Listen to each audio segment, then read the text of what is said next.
Hey, so welcome back. I'm delighted to be joined by Christopher Wanjek, who is a author and a health writer in particular, but you also write about space. And recently, I think it was earlier this year, you had a book published, which is all Spacefarers, How Humans Will Settle the Moon, Mars and Beyond, which is what we're going to be focusing on, which is, I'll put a link in the description so anyone who wants to purchase it can do. Now, what I found really interesting about your book is that you kind of phase human space colonization in a kind of series of phases. So first the moon, then Mars, and then kind of beyond Mars. I mean, presumably that's the kind of the way you think it's going to happen. You think it's going to start with some kind of moon base and then slowly escalate further out and out into the galaxy. Well, to tell you the truth, yeah, the subtitle would have been too long, but I think before the moon, we're going to be in low Earth orbit. You can't forget about low Earth orbit. And that's where a lot of money is going to be made in terms of space hoteling. Yeah. I think that's going to be the reality by the end of this decade, yes.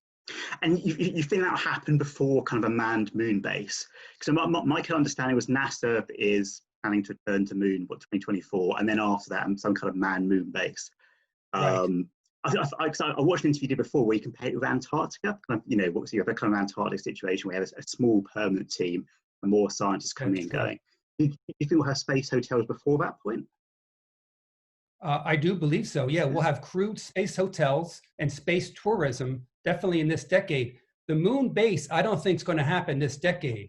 You know, this plan to get humans back to moon on by 2024 is ill-fated. I mean, it was a bad idea to begin with, and now with the pandemic, it's certainly not going to happen. I mean, it's technically feasible. It's going to require lots and lots of money and lots of focus, and you know, it simply won't happen. And it's a bad plan to begin with, because you don't want to just rush back to the moon, put humans there. We've already done that. What you want to do, and what NASA was planning on doing, is slowly get back there by setting up an infrastructure, send some robots, map out the area, lay down some infrastructure. If you talk to Robert Zubrin, you know, he doesn't really want to go to the moon, but if you do, you know, send something there, start making the oxygen, get the infrastructure going, then you send the humans. And in doing so, and laying down that infrastructure, you'd learn so much. We're going to learn nothing by sending a couple humans there to do nothing again, and then waste a lot of money, important money that could have been used for putting down the infrastructure. Yeah. So getting people on the moon by 2024 is actually going to hinder our ability to have a base there by this end of this decade. I mean, I guess one thing that's different between kind of this version of the space race and the original one is, I mean, obviously you originally had two competitors, you had USA and USSR essentially. Now you've got so many competitors. I mean, there are so many countries that are getting involved in this. I mean, I think a few weeks ago, United Arab Emirates sent their first probe to Mars, and that's not a country that traditionally you associate with space. So there are so many more countries, and also there's lots of private companies as well. I mean, are you kind of quite reassured that the sheer volume of organisations working towards these objectives now means that even if NASA has its funding cut again, like Nixon did, even if something like that's repeated, there are so many organisations working towards this that someone's going to succeed? Oh, absolutely. There's so much different kind of excitement. We're doing it for the right reason now. We're trying to think about permanence, not just I'm going to beat you, Russia. No, I'm going to beat you, US.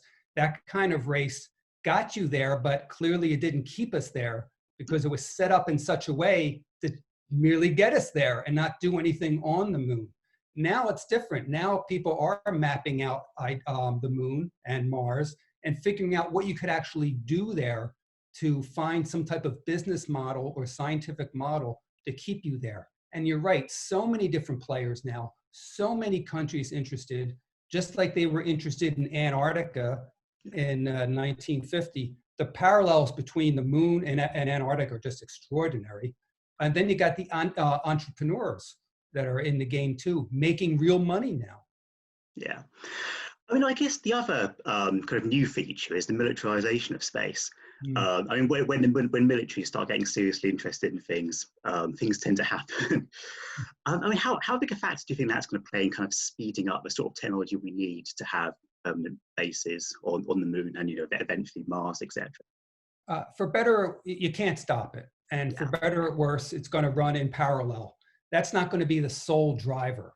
Yeah. As we say in the 1960s, that was the sole driver. It was an extension of the Cold War, the race to the moon. Absolutely. And any rocket that can go up to the moon can go up over the horizon and land on another country. I make no doubt about that. It was a clear war effort. And they spent lots of money, warlike money. At the time, 4% of the US budget by 1965. NASA's budget now is less than 0.5%. But at that time, at its peak, it was 4% of the federal budget. That's the type of military thinking and money that was going in to make this a possibility. It's very interesting if you mention Antarctica, kind of as an analogy, Mm. because obviously one of the things about Antarctica is the way it's governed politically. So at the moment, obviously there's a whole bunch of states which have claims on Antarctica, Yes. but they've basically put those on ice. Bad choice of phrasing, but they There put you those go. on ice, suspended them, and they're not really enacting them. But obviously, when bases start to be made on the moon, on Mars, etc., you're going to get into questions quite quickly of sovereignty, I imagine. Hmm. I know maybe start it can be kind of like the International Space Station. It won't matter too much. But Hmm. in the long term, how do you think these bases should be kind of administered politically? I mean, will they be basically extensions of on-Earth countries? So, an American base, Chinese base, European base, or will they be under some kind of international control? How do you think that would work? It's going to have to be some type of hybrid. And people are examining the space treaty right now to see what it allows. But you simply can't say that no one can own resources on the moon because it's going to hinder any type of development. Who's going to invest money in setting up a mining operation there if you really have no guarantee that you can make money there? So something's going to have to change. Maybe the space treaty allows for it. Luxembourg, United States in particular, have already created new laws that would allow you to stake claims out in space. That has to be debated on the world court, but nonetheless, that we're inching towards that. And I think that's going to be an important direction because psychologically, in everyone's mind, the moon's going to be different than Antarctica. Antarctica, it's white, it's pristine, it's intriguing, it has penguins, and there's going to be greater hesitation to start mining the hell out of that than the moon, which is a lifeless rock. And, half of the moon you can't even see because it's the far side. So that's so removed that I think mining would be more permissible on the moon than in Antarctica.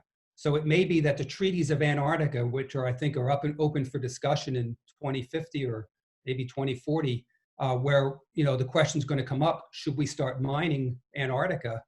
I think the temptation is going to be lower now to mine Antarctica if you can get resources off the moon. Okay. I mean, in terms of kind of the commercial viability of some kind of moon settlement, I mean, obviously you mentioned mining. Mining and tourism, are they the two revenue streams, or are there any others that I'm missing out on? Yes, mining and tourism, and the science is kind of an intangible Yeah. worth, right? I don't think anyone's making money off of Antarctica right now. You got some contractors, of course, that are supporting the people down there, but there's no profits to be made except for this intangible worth of knowledge about neutrinos and some of the extraordinary astronomy that's going down in there and the geology. Incredible lessons we're learning in Antarctica that has some value that can probably be turned into real dollars in terms of technological advancements. So you do have that going on. But I think the money makers would be mining, if it's feasible, and tourism, which is probably more feasible than mining. Okay. I mean, it's interesting. You mentioned tourism a couple of times. So first of all, having these kind of space station hotel things, That's right. And then going on to the moon. I mean, do you think that this is going to become one of the biggest, factors pushing forward space exploration is going to be tourism?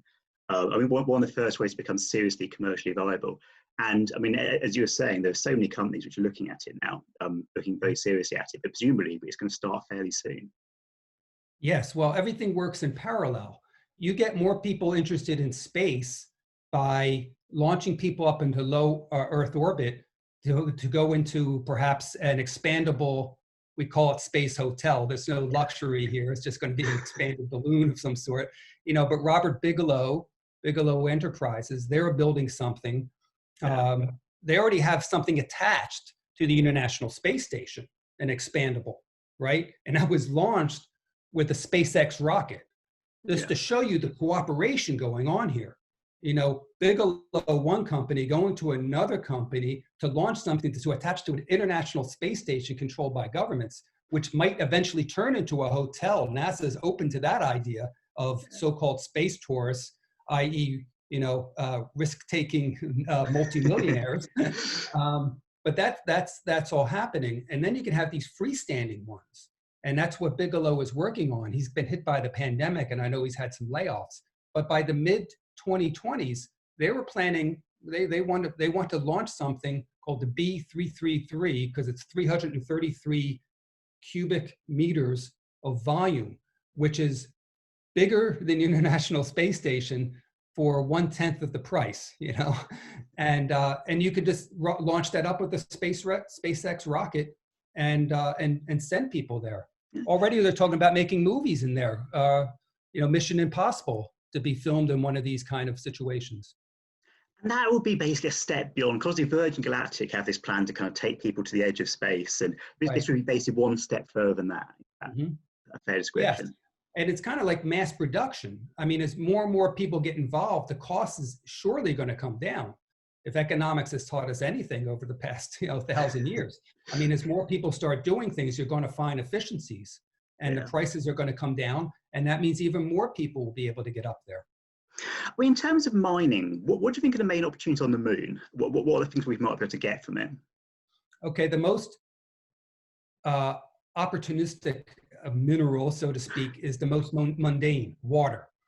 And then I'm not talking water just for drinking, of course, and in plants and things you might need if you're living on the moon, but for the rocket fuel. Because as you know, H2O, there's hydrogen and there's oxygen. You can split that easily enough with solar power on the moon and have your hydrogen and your oxygen. That is what most rocket fuel is. That's what the space shuttles are running on, I believe. So you have the hydrogen and the oxygen of the oxygen powering that. There's already a price on that. United Launch Alliance, they already put a price on that. They said to anyone, okay, we'll give you $500 a kilogram for that fuel on the moon, and we'll pay you $1,000 a kilogram if it's in orbit, because it costs us a lot of money to launch fuel in space to go forward once we're in space. That water is incredibly valuable. So there's already a price on that water. And now people are thinking, how can we mine that water, that ice, to power our rockets? So that's a real commodity right now. Okay, then other things are more speculative. Clearly, there's lots of iron and silicon. Don't need that on Earth, but that would be what you would use to make the structures on the moon and in orbit. Okay, then you get even a little more speculative. You have this magical thing called helium-3. It's that isotope of helium. Very real. The moon's coated in it. Earth hardly has any. Okay, but it's coming from the sun, and it's just getting layered and layered upon the moon over the eons, especially around the equator. So that is the perfect fusion fuel, because you can fuse into helium-4 and not produce anything that's radioactive. It will just produce some protons, not crazy neutrons that can melt your machine. The thing is, how do you do fusion? So, you have to get fusion figured out. But once you do, you have the ideal fuel on the moon. And people have priced that out. It wouldn't be cheap and unlimited, but it will be comparable to coal. I mean, you have to go get it and bring it back, obviously. So there's a cost involved with that. But it's so powerful and so clean that it would outweigh coal in that respect. Same price, but without the negative effects. I mean, are we quite confident about kind of like what the medical impact will be on people if they're sent to the moon for, say 6 months, a year, as scientists? I mean, obviously it already happens with the International Space Station. They seem to have that figured out. But I mean, are there kind of medical objections we need to overcome? I imagine it becomes more of an issue with Mars in particular. Going there, yeah. You know, the one thing that no one's talking about, our main bottleneck, our main limit about living in space is gravity. Okay, you can protect yourself against radiation. You can protect yourself against a lack of atmospheric pressure. You can't do much about gravity. Okay, and we know nothing about whether the 16, 17% of gravity compared to the Earth on the moon, is that enough? I don't know. Mars, 37%, is that enough? I don't know. There's no data. We have 2 data points. We know on Earth, 1G, we call it, that's pretty good, we assume. You know, we're living to about, roughly, 70, 80, 90 years. And then we have the other data point on the International Space Station, 0G. Well, that sucks, But how are these 2 lines connected? 0 and 1. Do you just need a little gravity and you're pretty healthy? Or do you need like a lot of gravity before you need like 90% of gravity before you can be healthy? Okay, so let's go way back, let's go all the way to Mars. Everyone's talking about living on Mars. We can do this, we can do that, set up cities, blah, blah, blah. I mean, if 37% gravity is not enough to raise a child in a healthy way, end of game. I mean, there's no need to talk about it anymore. You can't, what are we going to live in? Tilt-a-whirl worlds making artificial gravity on Mars? It just won't happen. End of story. So, at least test that on the moon. Get some more data points. What does 16 or 17% gravity look like on the moon? How well can a human survive? And then start, raising some animals there. Can they develop? Can they mate? Can they reproduce and nurture a new generation coming up? We need that data. So from a science point of view, it would be explosive information about what it would be like to live in partial gravity. Zero gravity research, in my opinion, is utterly useless. There's no scenario you can imagine where humans would be living in zero gravity for a prolonged period of time, traveling off to the stars. You think we're going to be floating around for, hundreds of years in these generation ships? We're never going to be in zero gravity. It's just dumb to keep on researching it. And I mean, so you obviously talked about, space tourism, so space hotels, and then some kind of permanent moon base.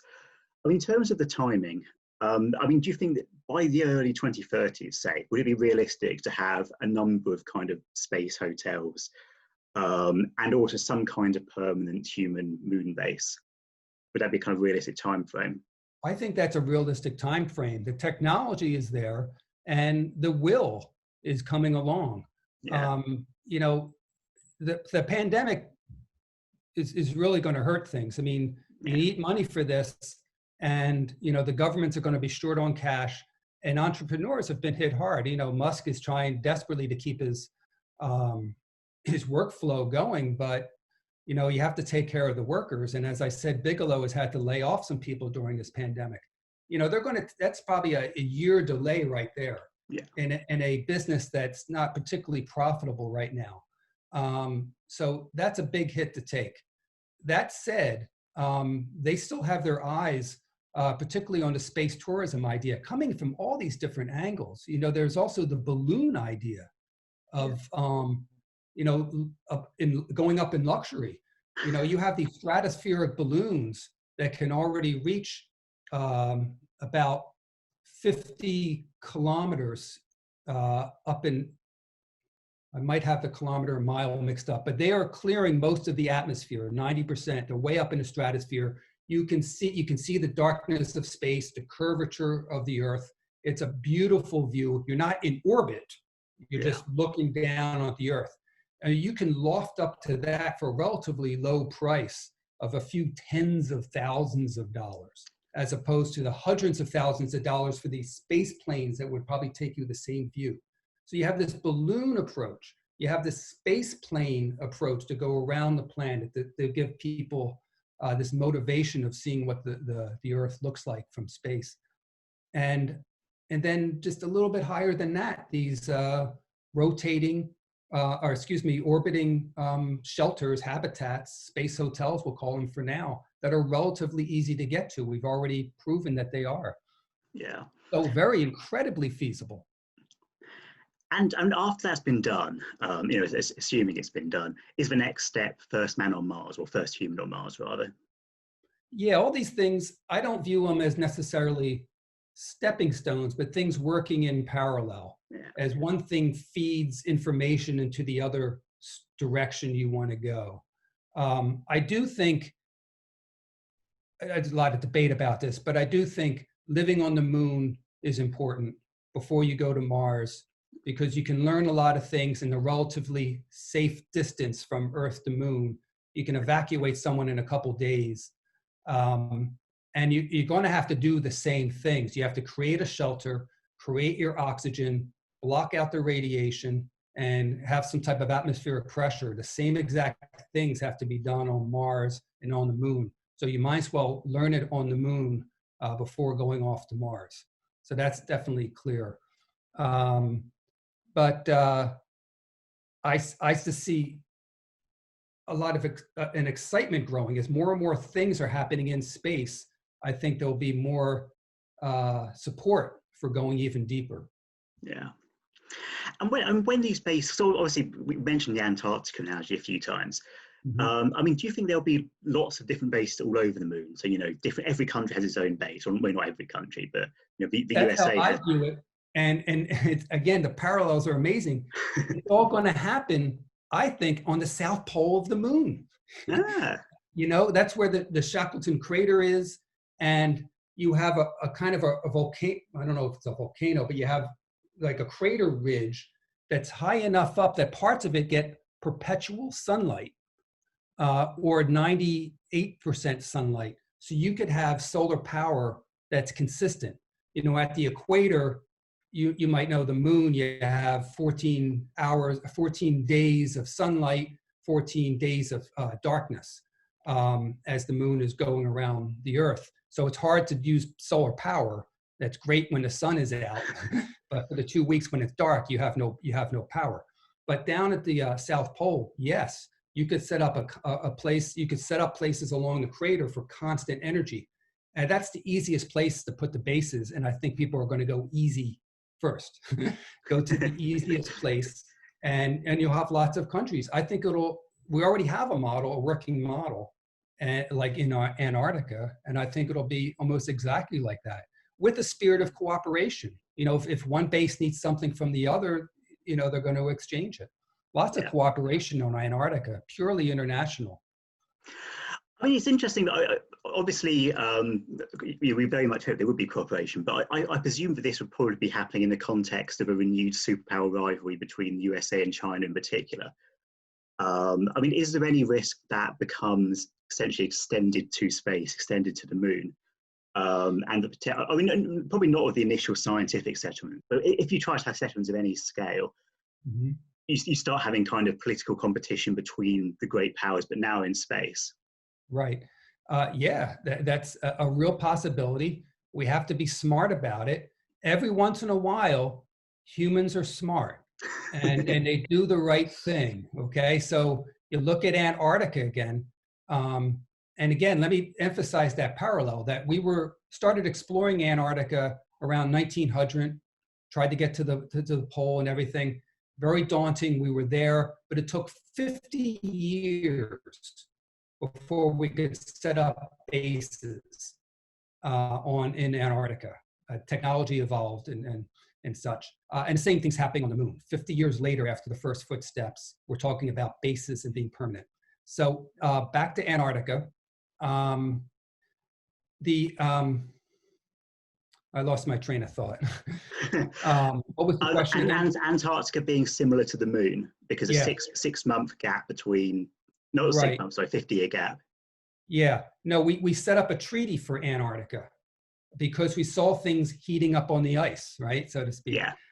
And all these countries were suddenly getting interested and looked like they're going to just start grabbing land and calling land for themselves. In effect, a few countries did.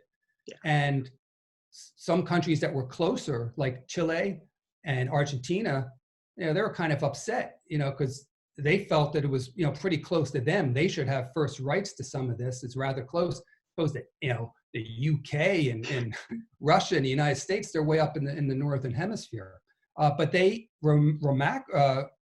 miraculously signed a treaty during the Cold War, and everyone has played along all these years. We won't put bombs down there. We won't militarize it. We're not going to mine it. We're just going to be down there for purely scientific reasons. And that has kept, this question about what China is doing with their probing. Are they looking for mining opportunities when they might come available? Whatever. There's been no conflict, real conflict on Antarctica. We have to really get ourselves together and set something like that for the moon. I'm not smart enough to tell you how that's going to happen, but there has to be a way to allow for the development of the moon, but not some kind of land grab that's ultimately going to result in a war over resources on the moon. I mean, so once, if we got the moon bases set up, and there's lots of different bases on the moon, and obviously, as you say, the kind of space hotels, what do you think would be kind of the rough time scale for something happening on Mars? Yeah, and I know you've been talking to Robert Zubrin, who's very optimistic. I admire greatly. He's remarkable. I call him gruff but lovable. He's a bit cantankerous and passionate about it. Yeah. He thinks we're going to get there rather soon in the 2030s. Again, with the pandemic and the way politics are, I can't imagine it happening so soon. But if anyone has a plan to do it well, it's Robert Zubrin and his Mars Direct plan. That's the only way I've ever read that you could set this up for roughly $5 billion a year, which fits into NASA's budget. Not that NASA has to be the sole person doing this, but he has a technique you might know. First you send you send some landers to start creating the fuel and a rocket to launch off. You just send that by itself first. Once that lands and it start working and you're generating fuel on Mars, you send the astronauts in a habitat. They get there. They already have the rocket to go home. It has he has this cycle going up where you gradually build. You send more and more things to Mars with each trip, and you eventually, over 10 trips or so, create a little village. That's brilliant, and that's the only way to do that. But he's just a guy. He's the head of the Mars Society. He's not at NASA. They didn't want his opinion, really. They had their own idea about how to go forward with this. So nothing's happening. Nothing's happening right now. So how it's at least a 10-year endeavor once you start, and we're not even starting now. So how could we possibly be on Mars within 10 years? Impossible. 15 years, maybe, if we get our act together in the next couple of years. Yeah. It's very complicated in the United States because, as you know, with a president is either 4 or 8 years, and the next administration comes along and erases everything the previous administration has done, and then you start over. And that's why in human spaceflight we've been spinning our wheels for so long. One thing gets started and canceled. It gets canceled for good reasons because it's stupid, but it gets replaced with another stupid idea, and you spend a lot of money. Billions of dollars in investments in rocketry and such that's gone nowhere because they're just bad ideas to get funded to create jobs, and nothing ever comes of it. So I can't see us being on Mars in any sustainable way, in my opinion, before 2040. Yeah.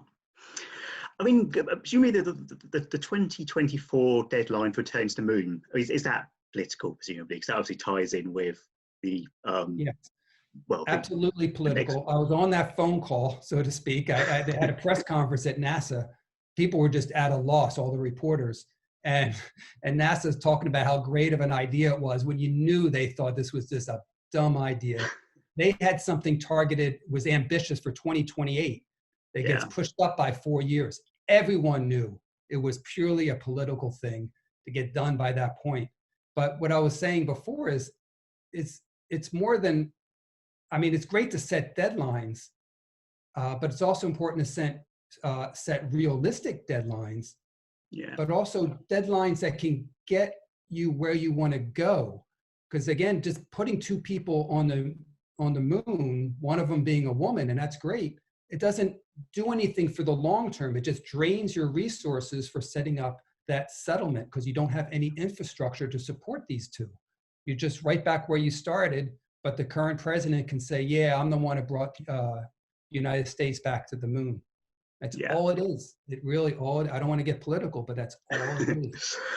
I mean, presumably when there's some kind of settlement on Mars, I imagine initially it will be kind of very much linked to the Earth and, other settlements we have around the Earth. But over time, it might become somewhat more independent. And would you expect to see kind of a different culture emerge, a different type of human society? I mean, I presume the opportunities or the possibilities are quite endless, really. That's right. I mean, Europe 1492, I mean, who could have predicted what would happen in North America and South America? You really have no ideas. People would be going for different motives, perhaps. I don't think you're going to have the religious persecution in Europe that sends people over to what would become the United States with a certain mind frame, religious mind frame that sets up a certain kind of culture and certain kind of work ethic that develops in a certain way. Robert Zubrin talks about Yankee ingenuity. And that's going to be what's happening on Mars. There are going to be these people that are going to be inventing things, and because it's the new frontier. We went to Canada, we went to Australia, we went to South America, same genetic pool from Europe to these places. There's no so-called Yankee ingenuity in these places. Why is that? What was unique about the United States? Well, it's the weather. Canada is just too darn cold. Australia is just still too dry. I mean, it's pretty hard to conquer these frontiers. So you had the weather and you had the safety of the borders. All these kind of things led to this ability for United States to achieve what it has achieved. On Mars, I don't know what the ground rules are going to be and the types of people that would go there originally to predict what kind of society would develop there. It would have to be different, I'm sure. It could be different in a horrible way, or it could be different, I hope, in an exciting new way of new freedoms. Let's learn what the United States experiment was. What was bad about Europe? Let's not do that again. Let's not have wars over religion. Let's not have wars over kings and queens, okay? And then let's have a stable society where we can expand and build and develop and bring prosperity to everyone. You can only hope that would happen on Mars. I mean, I've spoken to some people who seem to think of space colonization almost as a kind of insurance policy, as in, with the increasingly destructive weapons we have, there's a possibility that we might make, or cause such damage to the Earth that it's either completely or virtually uninhabitable. I mean, is that your view? Is part of the reason you think that space exploration, space colonization is so important, that the human race needs to become a multi-species planet? Sorry, not a multi-planet species. To give itself a certain kind of extra protection. Right. I hear that argument, and it really doesn't hold up. I don't think moving out to space in any way guarantees the survival of the species for various reasons. Nothing can happen to the Earth aside from some type of alien blowing it up, disintegrating it completely. Nothing can happen to the Earth that would make it less livable than Mars. Okay? An asteroid strike, the kind that would knock out the dinosaurs, well, the dinosaurs were somewhat hapless. Humans are more resourceful. We'll see a giant rock coming. It may wipe out 90% of the population. That's horrible. But you're going to have people surviving underground, living off of canned beans and Spam, and they're going to be able to live underground for a couple years and then come out. The human species will not go extinct as a result of this. Civilization would be set back, et cetera, but we would not become extinct. Same for nuclear war. There's going to be people that survive. And there's been calculations done that, even if a sliver of a percent, there's still millions of people. And surviving on just primitive farming techniques. You just have to start over, but we're going to survive. No pandemic has ever wiped out every single human being. And it's certainly not going to happen now with, now that we have DNA sequencing and creation of vaccines. I mean, that's not a scenario either. There's no scenario that you can give me. Climate change, that things will get bad, but that's the deal. To live on Mars, you have to create an Earth on Mars in order to survive.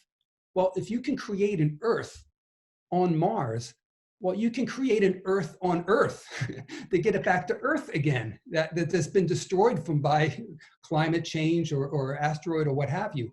If you had that technology to send all the way to Mars, you could do that on Earth. So it's just a silly argument. What SpaceX, in my opinion, what space exploration will do is just open up, the sky's the limit. Literally, that's the expression, that the sky is the limit. And there's two kinds of scenarios in this world. You have a world of limited resources where everyone is your enemy because they're taking your resources. How are we going to allow population growth in Asia and have them start using cars and driving around and using up oil? People can't comprehend that they would have as equal access to resources that we do in the West. So there's war, tensions for war to stop that kind of thing. That's in a world of limited resources. But in a world of unlimited resources, when you take in the space resources, that opens everything up. And now suddenly, no one is your enemy. Everyone has potential.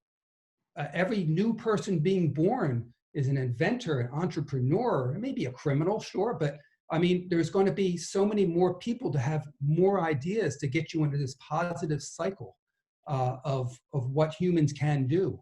And they can tap into these infinite resources of the solar system. Already in the asteroid ring, there's enough resources in the asteroid ring to support trillions of people. When you think about, minerals and oxygen and water and all the things you need for life, it's all out there. And we could support trillions of people, quadrillions of people. So in your book, you start by talking about the moon, then you move to Mars, then you move to kind of beyond Mars.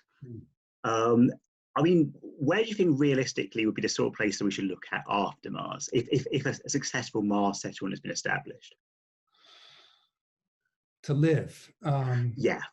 Yeah, that's a good question. We talked about the asteroids, and there's so many resources in the asteroids. So you can see that not as a place to live, but to mine an industrial area. Yeah. There's really no good place to live beyond Mars. This becomes ridiculous. You got the gravity issue, and Mars's gravity of 38% of that of Earth. That's about the best you can get in the solar system. Venus is like 98%, but Venus has some problems with its hellish heat.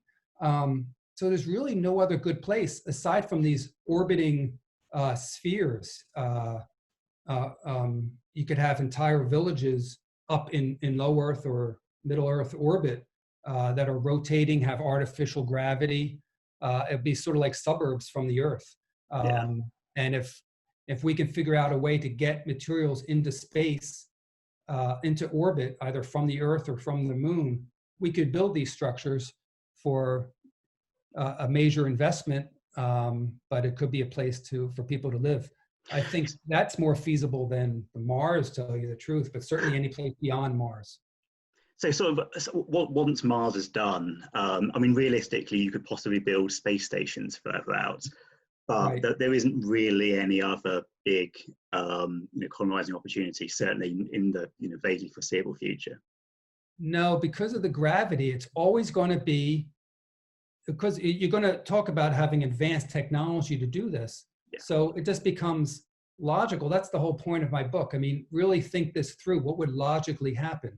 So if you have certain technologies to be that far out there, you would find it more comfortable to live in some beautiful space station or some rotating habitat than being on one of the moons of Jupiter with all its radiation and low gravity and the works. You could go down there, explore, I mean, I can see us set up in these space stations throughout the solar system, and maybe having families there because there's workers and things like that. But for the most part, you're using that as a base to explore and work these other areas. I mean, we're talking hundreds of years down the line, but if you could mine the helium-3 or the fusion fuels in these gas giants, or the nitrogen that's in some of the outer planets, and bring that to Mars and create an atmosphere so you can at least walk around on Mars without a spacesuit. That would be ideal once you get that going. You can see the types of jobs that would be needed to move things around the solar system. But to live on any rock beyond beyond Mars, you have to create some strange scenarios. I have two such strange scenarios in the book, and one would be, this idea that things are bad in the future, and there's elements that want to destroy everyone, and so you could hide essentially in the Kuiper Belt on one of these isolated rocks in the Kuiper Belt. There's billions of them. No one will ever find you. You could set up a world on one of them until things get better in the solar system and more pieces. So it's a hideout. You can use the outer solar system as a hideout because it's so vast. But the more fantastical idea I like is living inside an asteroid.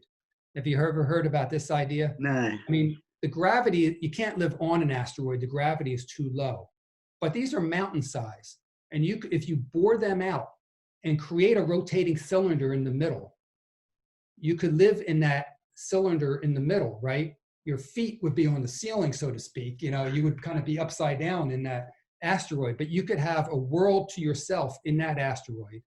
If you got fusion mastered, you'd have all the fuel that you need because you can convert the water from the hydrogen into a fuel. Okay, the asteroid itself serves as a protection from cosmic rays and such, so you're safe there. You already created your gravity. But here's the kicker. You could, as you're rotating around the sun, you could give yourself a kick with your nuclear fuel and send yourself off to another star.